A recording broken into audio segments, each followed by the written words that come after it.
Olá, eu sou o Ratoruja e hoje estamos por trás do RPG para falar um pouco mais sobre Daggerheart. Sempre que eu tiver alguma desculpa pra poder falar desse jogo incrível, cheirinho de livro novo, eu vou estar falando. Eu postei nas minhas redes sociais e aqui no Facebook, aqui no YouTube, para as pessoas fazerem perguntas para Daggerheart. Mas eu tive uma ideia mais interessante. Que tal eu trazer uma pessoa que eu gosto muito, que já apareceu aqui no canal uma vez, para falar ao vivo e fazer suas próprias perguntas que eu vou responder, que é nada mais nada menos do que esse carinha aqui, ó. E aí, Serlix? Opa, boa noite pra quem é noite e bom dia pra quem é dia. Você falou igual o Lucas Malk e eu acho que você nem conhece o Lucas Malk. Exatamente. Ele fala exatamente isso. Mas seja bem-vindo ao meu canal de novo, né? Você já apareceu aqui na nossa tier list de classes de D&D. É sempre um prazer.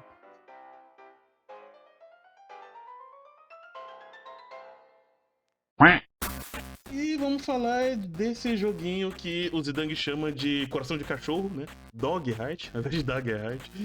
Então, essa que é meu questionamento. Eu vi pouco do jogo, mas eu já comecei não gostando muito. A começar pela questão das cartas e todos esses bagulho que parece que confunde mais do que ajuda. Você acha que... Qual que é a sua opinião sobre essas cartas? Muito bem, sobre as cartas, na verdade, ao invés de atrapalhar, elas ajudam muito. Primeiro, na dinâmica, vou até pegar aqui uma carta qualquer, só pra eu ter cartas na mão pra poder falar. Na dinâmica, é mais fácil você ficar pegando um livro gigante de 500, 600 páginas pra ficar achando a página onde tá a sua classe, ou só você ter a carta da sua raça na sua mão, com as habilidades da raça aqui do lado, ou da sua classe. Vamos supor aqui que eu sou um bardo e eu tenho a classe do bardo aqui também, a cartinha direto na minha mão, onde tem a habilidade da classe, e eu consigo consultar rapidamente, e isso se aplica a qualquer carta do jogo. As cartas de raças, de classes, as cartas dos domínios, que são as habilidades, né? No caso, o bardo, ele vai ter domínio da graça e domínio do codex. A graça são as cartas de ilusão, na verdade é mais de manipulação social, habilidades de lábia, habilidades que envolvem estressar os inimigos, deixar eles malucos, enquanto que Códice é as habilidades mágicas, né, de magia, de livros de magia, tipo de mago. Então você tem as cartinhas na mão, é mais fácil de você consultar e você fica com uma ficha menor, porque no D&D, vou dar exemplo do D&D que é o mais famoso, você escreve lá a sua classe, as suas habilidades de classe, sua raça, suas habilidades de raça, suas magias listadas, suas magias não listadas, seus equipamentos, e você vai ficando com várias fichas, vários papéis pra ficar consultando, anotando direto. E aqui É sempre um problema. Exato, e aqui você tá tudo resumidinho nas cartinhas. Primeiro ponto que eu vejo. Uau, quanta página. E segundo, de fato, isso simplifica bastante. E isso vem ao terceiro ponto que eu implico com as cartinhas. Desculpa quem gosta de Daggerheart, mas eu vou implicar hoje mesmo. É pra isso que você tá aqui. Cara, nossa, enfim.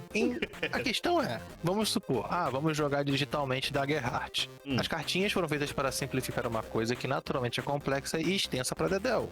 600 páginas, né?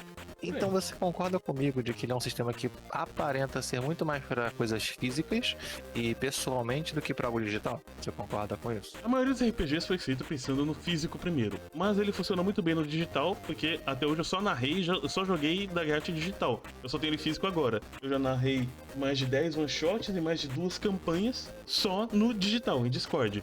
Então, é a mesma dificuldade de narrar um D&D.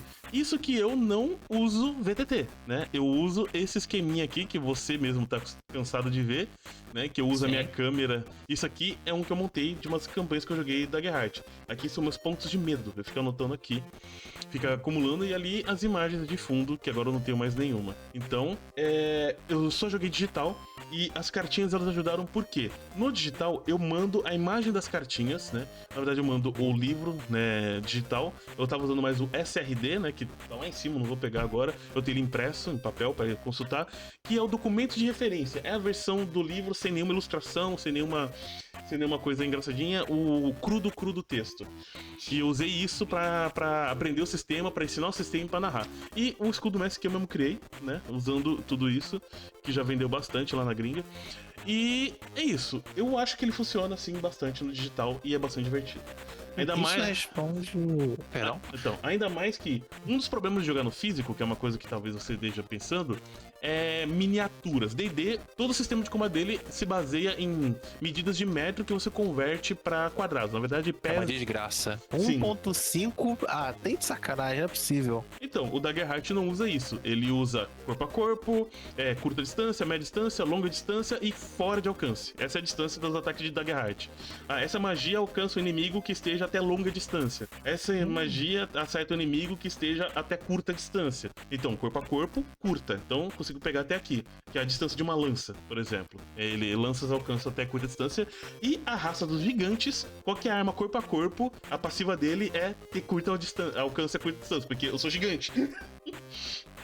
Isso na verdade é bem interessante. Eu, por estar construindo um sistema que tem muitas raízes e veio do D&D, eu tô usando casas. Só que eu fui um pouco mais inteligente. Eu uso 1 para 1. 1 é 1 e pronto, final. Não é 1,5. Não, entendeu? Eu acho que esse bagulho é meio zoado. Bonito.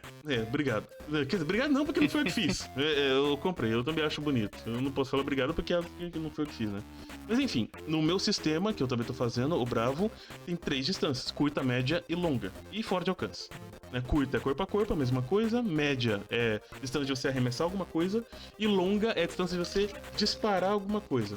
E além disso, é fora de alcance. E também tem aquela mecânica das zonas, né? Que é tipo, imagina um cenário, que é tipo um templo. Você tem a entrada do templo, o salão do templo e o altar. Quem tá na entrada do templo tá junto com você, tá a curta distância. Quem tá no salão do templo tá na zona adjacente, na zona próxima, tá? A média distância. Quem tá lá no altar tá na zona distante de você, tá? A longa distância. Isso é bem legal. Eu tava tentando, na verdade, eu me inspirei até em Ragnarok. Muitas pessoas que vão caçar MVP em mapa falam, eu tô no 1, tô no 2, que é de cima para baixo, da esquerda para a direita, contando em quadrados que sejam de 1 a 9. E isso é legal que eu comecei a pensar sobre isso. E sobre os alcances, cara, simplifica muito. Mas simplifica pra caramba. É curioso, porque mesmo que eu tenha criado as casas ou os metros, eu quase nunca contabilizo direto isso, porque eu sou mais narrativo. Então acho que isso até me simplifica mais. Eu sei bem disso porque eu jogo a sua mesa e eu vi que você só ficou bonito, tá valendo. Não é exatamente isso, mas eu discordo, mas tudo bem. Eu discordo, mas tudo bem. Mas porque é mais narrativo. É tipo Vampiro à Máscara. Tipo, a ideia da minha mesa é focar na narração. Então por isso que eu acho que esses dados de distância absoluta assim é muito desnecessário, não vai usar. Na verdade a gente usa, só que assim, tem gente que gosta mais de números, tá? Isso é uma lei da selva. Tem pessoas que gostam mais de uma coisa, pessoas que gostam mais de outra. Números grandes, big numbers. Eu não sou muito fã de números grandes, e isso é mais um ponto positivo. Me dá preguiça de contar, sério. Então, atributos iniciais de D&D: 18 de força, 14 de destreza, a cada 2 é 1 acima de 10. Tipo, pô, cara, 8 tá de difícil. inteligência. 8 de inteligência te dá -1. Você tem que fazer uma conversão. No Daggerheart, não. Você começa com -1, 0, 1, 1, 2. É isso. É números bem pequenos. Sim, e no meu até simplifiquei. Eu tirei o status que mais confundem do que ajuda. Eu coloquei os mais importantes lá. Sim. Que até facilita pra balancear as coisas. Bom, e acho que a gente tá tendo um pouco de devaneio, mas que devaneio bom. Sempre. A gente sempre sai da tangente. Agora, indo pra parte da imersão. Você acha que o Daggerheart possui mecânicas próprias que dariam uma imersão mais, braba? Muito. Tipo, por exemplo, D&D e tal? Muito. Ele tem mecânicas de imersão, que é uma coisa que não tem no D&D. Simplesmente não existem mecânicas, regras do D&D que incentivem os jogadores se sentirem imersos naquele mundo. Isso é um trabalho do mestre no D&D. Não existe mecânicas. Que trabalho, tá? É trabalho mesmo. Trabalho. E tipo, a única coisa que, sei lá, recomendo que você narre. Recomendo que você narre. Bom, tem um livro inteiro do mestre do D&D pra você aprender a narrar. Que eu nunca tive saco de ler inteiro, né? Eu li um pouco, eu li bastante, na verdade. Só que ler inteiro eu não tenho saco pra isso, não. Sim, o livro do isso D&D é uma coisa complicada. Porque na minha concepção não precisaria de um livro inteiro pra conseguir te ensinar a mestrar. Pois um dos pilares da mestragem é o planejamento e o improviso. E sem contar que a diversão e criatividade. Não é uma coisa tão metódica. Se isso aqui acontecer, você faz isso porque é assim que se faz. Se tal coisa acontecer, você faz assim, sacou? Uma coisa que eu concordo é pra construção de dungeon, que é uma coisa um pouco mais complexa e requer um conhecimento mais aprofundado. Mas um livro grosso que dá pra derrubar alguém na porrada é meio complicado, né? Eu não acho. É aquele ponto do tipo. É o que separa a brincadeira de adulto da brincadeira de criança, né? A brincadeira de criança se baseia muito em eu sou mais forte, eu vou bater em você, você vai sair voando. A brincadeira de adulto é eu sou mais forte, eu tenho 18 de força, enquanto você tem 16 de força, eu sou mais forte. Entendeu? Sim, eu entendo. Esse é o ponto. As regras, elas são divertidas. Se você se aprofunda nelas, não só da Gart, qualquer sistema. Elas te dão mecânicas pra você, com base nelas, poder se divertir. Aí ficou estranho, é difícil de explicar, me embananei todo. Não é tão difícil. É que o ponto que eu queria chegar é que não deveria ter uma coisa tão metódica quando o assunto é imersão. Deveria ser algo natural e que se sentisse pra você poder fazer. Então, quando você deixa tudo mecânico, fica engessado, sabe? Então, mas não é tudo mecânico, né? Tanto que não tem como mecanizar por completo a imersão.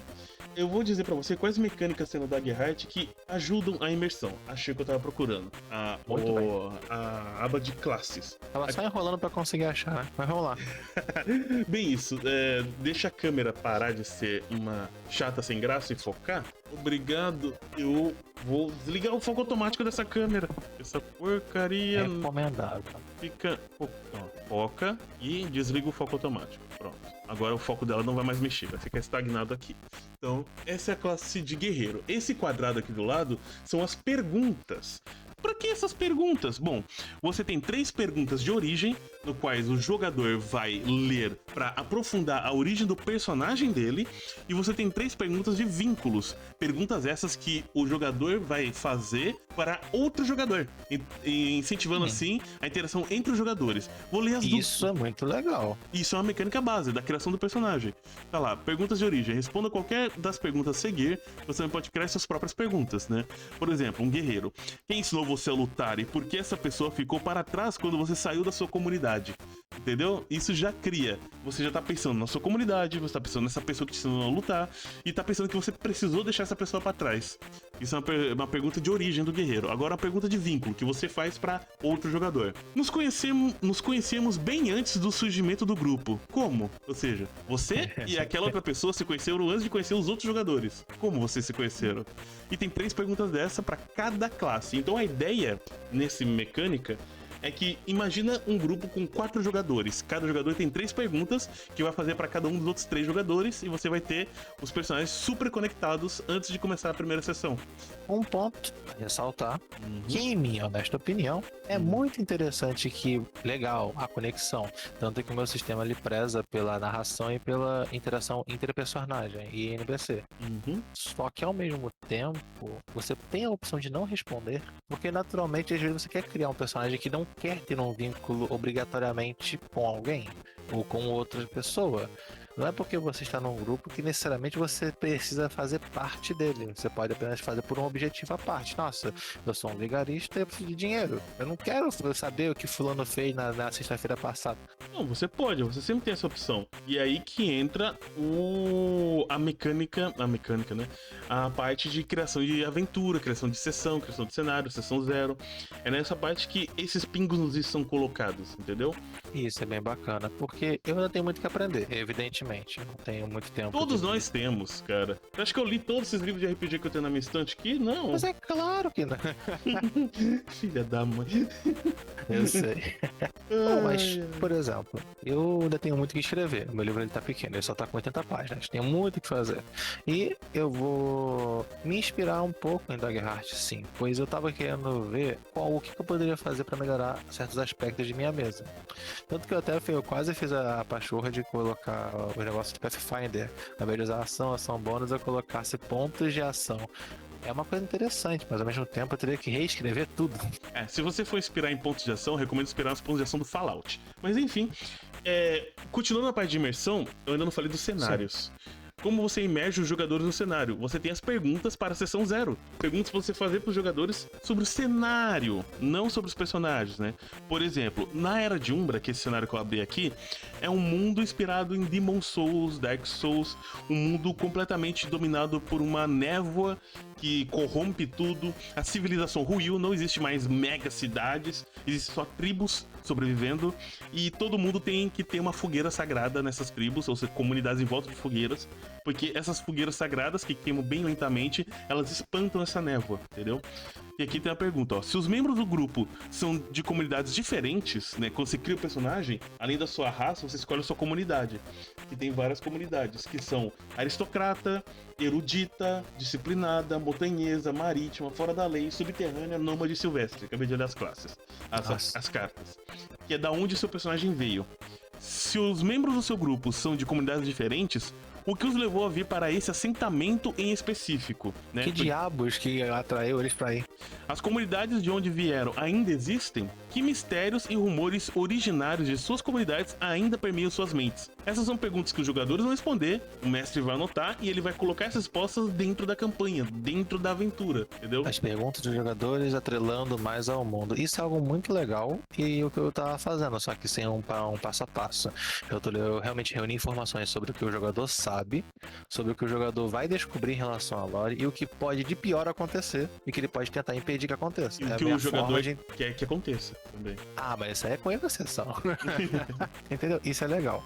Eu acho que um dos maiores pontos que me dá um pouco de asco de falar, no sentido de, poxa, eu acho que é muita rolagem de dado em relação a um rola pra atacar, o outro rola pra defender, e isso pode vir a se tornar, quando você não tá bem habituado, um problema, porque é uma regra simples, é um paralelo. Quanto mais rolagens, menos tempo de jogo. Você tocou um assunto interessante que a gente pode falar agora, as rolagens de dados. Sim. Vou fazer uma pausa na gravação só pra pegar meus dados, rapidinho. Sim. Bom, peguei meus dados e chegou no tópico, vamos falar dos dados. Em Daggerheart, os jogadores, ou seja, você, Sarlix, que é jogador, rolam 2d12. O dado da esperança, que é o verde, e o dado do medo, que é o roxo. Dois dados de cores diferentes, não precisa ser verde e roxo. Eu tenho verde. O daltônico lascou, enfim. Eu tenho verde e roxo, pode ser branco e preto. São dois dados de 12 lados. É bom também ter o kit completo de dados, porque vantagem e desvantagem você rola um D6 e soma ou subtrai dos que você tirar o 2d12. Sim. Então como é que é o teste no Daggerheart? 2d12 mais o seu atributo, que são números bem baixinhos, tem que bater a dificuldade, né? Se for igual ou superior à dificuldade, você teve um sucesso. Se for inferior, você teve um fracasso. Mas se o dado da esperança for maior, é um sucesso com esperança. Se o dado é um sucesso ou fracasso com esperança. Se o dado do medo for maior, é um sucesso ou fracasso com medo. E essa é uma outra mecânica que eu amo nesse jogo. A esperança e o medo. Na ficha do personagem, você tem esse medidor de esperança. Eu não sei se aqui eu vou ter rápido a ficha do personagem pra mostrar, mas o que você acha das mecânicas de dados até agora? Olha, pra qualquer pessoa que ouve de fora, apenas um cara falando aleatoriamente, parece coisa de maluco. Mas até que faz um certo sentido. O que, rolou os dados, aí a esperança, o fracasso. Não, é medo ou esperança. Isso. E você consegue sucesso com ele, ou com esperança ou com o medo. O que é interessante. Mas a questão de você ficar se defendendo de todo golpe que você, vai levar com mais uma rolagem, por exemplo. Não, você não rola pra se defender. O que você rolar pra se defender era o bravo que eu tava dando pra vocês, o meu sistema, que eu já mudei isso também. Ah, certo. Deixa eu mudar de tela, só um segundo. Bom, essa é a ficha de Daggerheart. Como você falou, tem que rolar pra defender. Não, você não rola pra defender. Lá em cima, do lado esquerdo, não sei se o mouse tá aparecendo, diz pra mim se tá aparecendo. Levemente, mas tá um aqui, X. Ó, aonde eu marquei ali, dá pra ver o quadrado azul? Evasão. Evasão é a dificuldade que eu, mestre, controlando um monstro, tenho pra te acertar. Se eu bater a sua evasão, eu te acertei. Você não rola pra se defender. Mas você vai ter também a sua armadura. Cada armadura tem um valor base de armadura, que normalmente é 2 ou 3. E você sempre vai poder clicar nesses quadradinhos aqui do lado um número de vezes igual a sua base de armadura. Então, sua base de armadura é 3, você pode marcar até 3 desses escudinhos. Quando você marca o escudinho, você reduz o nível do dano que você tomou. Tipo, ao invés de você tomar o dano na sua vida, você toma na sua armadura. Basicamente isso. Sim. Os pontos de vida estão aqui, né? Esses são os pontos de vida. E aqui é o seu limiar de dano. Essa mecânica aqui eu demorei um pouquinho pra entender, mas depois que eu entendi eu amei. Basicamente, sua armadura tem dois valores, o baixo e o alto. Por exemplo, o gibão, que é a armadura mais comum de pessoas que usam armadura leve usarem, é 5/11. Você soma o seu nível, então fica 6/12. Então seria 6 do primeiro valor, né? Aqui, deixa eu mudar aqui. Aqui seria 6 e aqui seria 12.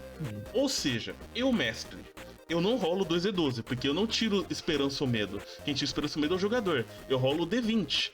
Eu rolo o D20, eu tiro um resultado aqui, somo com o bônus do monstro, e se eu bater a sua evasão, eu te acertei. Aí eu rolo o dado de dano da arma ou do ataque do monstro. Vamos supor que é um D8, vou rolar um D8 aqui, tirei 6. 6 é igual o seu valor baixo. Tá vendo que é igual? Tá vendo que é 6 tem uma setinha pro lado, pra direita? Então você tomaria 2 pontos de dano, que é dano maior. Ou você marca um escudo e reduz pra 1 ponto de dano. Você toma só 1 na vida e marca um escudo. Então você diminui a instância, o poderio do dano. Exatamente. É assim que funciona. No meu jogo, eu simplifiquei isso. Você marca um ponto de armadura e 0 dano. É isso. Ajuda um pouquinho. Então, sobre o limiar de dano, é uma coisa divertida, mas ao meu ver, um tanto quanto desnecessária. Só isso mesmo.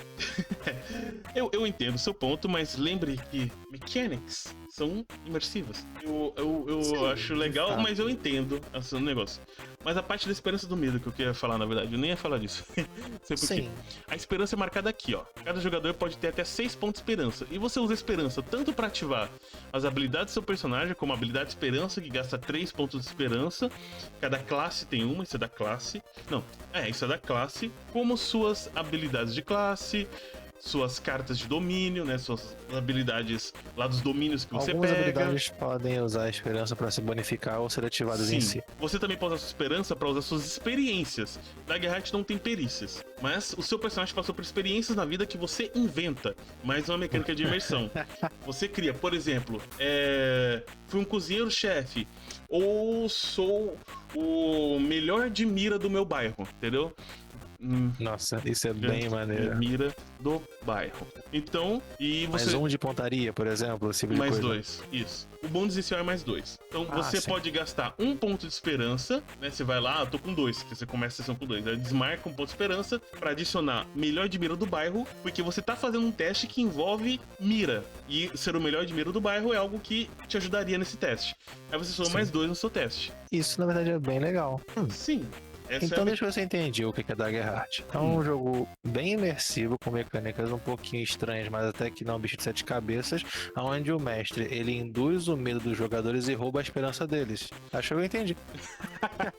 Na verdade, os pontos de medo têm uma mecânica bem diferente. Os pontos de medo, sempre que você tira com sucesso com medo ou fracasso com medo, o mestre ganha um ponto de medo. Enquanto os jogadores começam a primeira sessão da campanha com 2 pontos de esperança e vão ganhando e gastando pontos de esperança com as rolagens do dado e com habilidades, o mestre ele ganha pontos de medo de acordo com as rolagens dos jogadores. Alguns inimigos, monstros, têm a habilidade de dar pontos de medo pro mestre, mas normalmente é um chefão, alguma coisa assim mais forte. E o mestre pode ter 12 pontos de medo no máximo. Ou seja, se eu chegar a 12, eu vou estar perdendo de ganhar mais pontos, se eu não gastar. E pra que eu gasto pontos de medo? Pra ativar os inimigos durante o combate, tipo, se você falhar num teste ou rolar com medo, o holofote passa pra mim, que Daggerheart usa a mecânica de holofote. Quando o holofote passa pra mim, eu posso ativar um inimigo. Eu movo, ataco com o inimigo, uso a habilidade dele. Depois disso, se eu quiser ativar mais inimigos, eu tenho que ir gastando meus pontos de medo. Um ponto de medo pra ativar o inimigo, se a habilidade do inimigo também gastar um ponto de medo, eu gasto mais um pra usar a habilidade do inimigo, entendeu? É a mana do mestre, é o recurso que o mestre tem pra atazanar o jogador. Exatamente, a mana do mestre é a ideia disso. Porque isso é muito legal pra você que tá narrando, porque você sente que você está participando do jogo e não apenas sendo um meio para os jogadores se divertirem. Você também tá participando daquilo de uma forma um pouco diferente, mas participando. É o seu minigame dentro de um jogo, isso é legal. Exato. Por exemplo, eu não gosto de LoL hoje em dia, mas na época que eu gostava de LoL, os personagens que eram mais divertidos eram aqueles que você tinha uma mini mecânica pra você ficar fazendo, além de só ficar farmando e matando os inimigos, entendeu? Algo além. Exato. Eu entendo que você faz, mas é incrível que eu infernizar a vida dos jogadores é de graça ainda. Não, os pontos de medo ajudam também a você deixar os jogadores mais tensos, porque os jogadores vão ver o mestre acumulando um monte de ponto de medo ali e vão ficar tipo, quando ele começar a usar isso... Agora lascou. Exatamente, você aumenta a tensão. E aqui eu tenho um exemplo de movimentos do mestre. O que são os movimentos do mestre? Ações do mestre. Eu não sei como foi traduzido em português, eu não memorizei isso. Mas eu traduzi que esse escudo eu fiz com base na versão em inglês, tá? Quando eu fiz esse escudo ainda não tinha versão em português. São ações das quais eu, como mestre, posso gastar um ponto de medo pra do nada, no meio da sessão, eu falo... Ah, bom. Vocês estão conversando, né? Aí eu falo... Tem aqui, ó, mostrar como o mundo reage. Todo mundo tá conversando no bar, aí... Bom, eu gasto um ponto de medo e... Sylix, você tá sentado na cadeira, inclinando a cadeira um pouco pra trás. Nisso, alguém passa e empurra o pé da sua cadeira, esbarra, e você cai no chão. Rapaz. Eu gastei um ponto de medo pra dar uma movimentada, entendeu? No que tá acontecendo.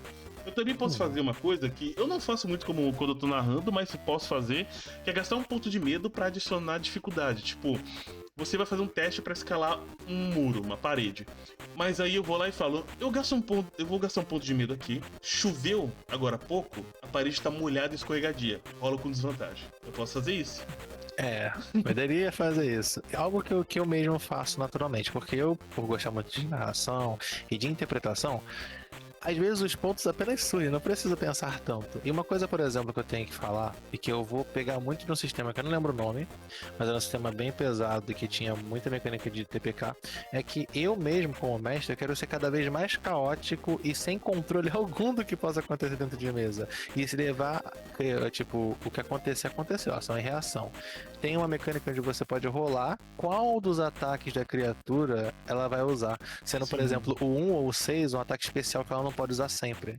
E se você tiver o azar da criatura tirar 3 1s, por exemplo, a Medusa, usar 3 vezes o olhar petrificante, quem fez alguma coisa não fui eu, foi a sorte. Isso acontece. Aqui no Daggerheart nem tanto, no meu Bravo tem essa mecânica também. E no sistema Solo 10, que eu narrei pra caralho, joguei pra caralho, também tem. Muito bom. É uma mecânica muito foda. Aqui, deixa eu mostrar pra você tem uma outra coisa muito legal que eu quero falar, vou até deixar essa página marcada. E você errou português. Vocês. Tem gente assistindo a gente. Vocês. Vocês. Eu ser do interior, eu falar é estranho. Eu falar com parecer outra linguagem. Bom, vamos lá. os inimigos... Aqui as fichinhas de inimigos, bonitinhos. Esses são os stat blocks dos inimigos. Eles são bem compridores, tem várias coisas. E tem as habilidades dos inimigos. Tem a habilidade que é uma reação, quando o dragão sofre dano grave de ataque muito próximo. Sangue fervilhante esguicha da ferida, causando 2d10 mais 4 pontos de dano físico direto ao atacante. Porque acerta, tomou, né? Porque esse é um dragão vulcânico de magma. Quando você fere ele, magma cai dele. É difícil desviar, sabe? Exato, você só toma e fica feliz. Ou não.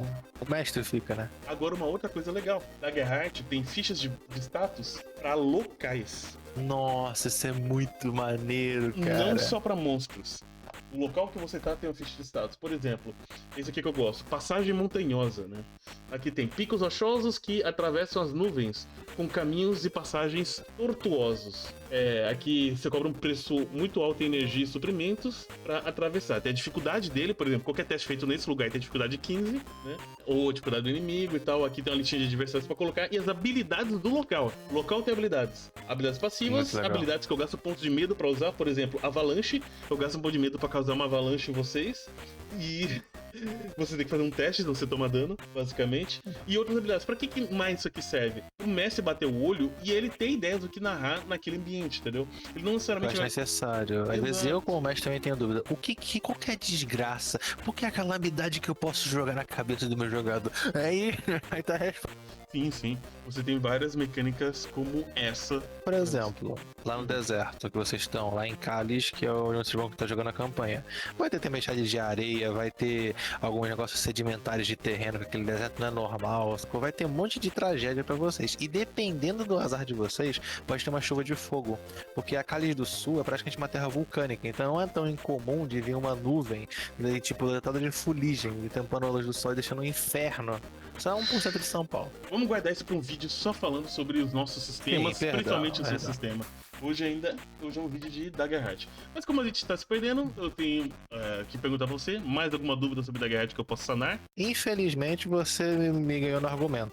O jogo é bom. Mas é o que, né? Eu vim aqui pra reclamar e sair gostando do jogo, talvez um dia eu jogue. Pra você ter uma ideia. E eu vou adorar narrar pra você quando for a oportunidade. Um ponto importante, né, que eu quero falar com quem tá vendo esse vídeo no YouTube. Eu não conhecia, quer dizer, eu conhecia sei que existe, mas eu nunca tinha ido atrás, não era fã, não acompanhava o Critical Role, que é o pessoal que criou o Daggerheart. Eu me apaixonei pelo Daggerheart sem ser fã do Critical Role, o que prova que o sistema é bom, porque eu acompanhei ele desde o beta. No beta ele tinha um monte de defeito, um monte de coisa que eu não gosto, que eu não gostei, e no alpha, né, na primeira versão dele, que eu joguei, eu baixei o playtest e tal, joguei sozinho mesmo, tinha um monte de mecânica que eu não gostei, eu fiz um vídeo na época falando, mas depois veio o beta, né, o Quick Start, que eu narrei as one-shots e tal. E aí, todas as mecânicas que eu não tinha gostado do Alpha foram corrigidas. Não estão mais aqui. Quer dizer, estão como regras opcionais. Que é uma mecânica, por exemplo, dos pontos de ação. Que você falou que você usa, que o Pathfinder usa. Ele também tem pontos de ação, mas era no combate. E eu odiava usar o jeito que ele usava. Agora não tem mais. Você usa os pontos de esperança e medo. E você já usa o jogo todo. Legal. Não precisa criar outro sistema de pontos, sendo que você já tem um sistema de pontos. Entendeu? E isso é muito bacana. Eu gosto de Daggerheart. Ele é, pra mim, o que D&D... Eu queria que D&D fosse, entendeu? Pra mim, esse é o meu ponto com o Daggerheart. Ele não é o meu sistema favorito. Meu sistema favorito e eu acho que vai continuar sendo por muito tempo, o Solo 10, da 101 Games. Que é o sistema da Herança de Cthulhu, do Bruxo Pacto das Sombras, do Heróis e Hordas, que tá tudo ali na estante. Você tá literalmente na frente deles, tá tudo atrás do seu ícone. Eu peguei. Mas o Daggerheart é o meu sistema de fantasia, na verdade não só fantasia, porque dá pra jogar vários cenários com isso aqui. É o meu sistema famoso favorito. Entendi. E o seu sistema não tão famoso assim favorito, qual seria? Tipo aquele que quase ninguém conhece, mas você tá ali, nossa, que legal. Um sistema não tão famoso favorito? Bom, É só uma pergunta pra fechar o vídeo. eu tinha falado do Solo 10, mas... sei lá, qualquer coisa do Tarcísio Lucas, que eu gosto bastante, eu trouxe muito no canal. Porque Só o fato de não saber quem é já é um embasamento bom. mais tem um vídeo aqui de jogos dele, como Velhas Histórias ao Redor da Fogueira, ou vários outros jogos. O legal desses Lucas é que é tipo um dado. Um dado você faz tudo. D6 rolou, opa. E eu sei que o vídeo não é pra isso, mas eu gosto de simplicidade. É por isso que me estranhei com o Daggerheart, mas eu acho que ele ainda consegue ser mais justo do que o D&D, já que muitas coisas como distanciamento, você fica com menos dúvida. Peraí, o que é 4.5 feet? Nossa, pé e polegada. Gente, a gente... Cara, na moral, os caras vivem num universo diferente. Tanto que no universo deles só existe eles, o resto é espaço inexplorado, né? não vamos falar de americanismo aqui não, tá? Perdão. Enfim, obrigado por chamar aqui pro vídeo. Foi legal debater e ver que o livro não é tão ruim. Para de colocar gordura nele, tá me dando uma raiva já. Falou, gente. Até a próxima. Falou, obrigado aí, gente.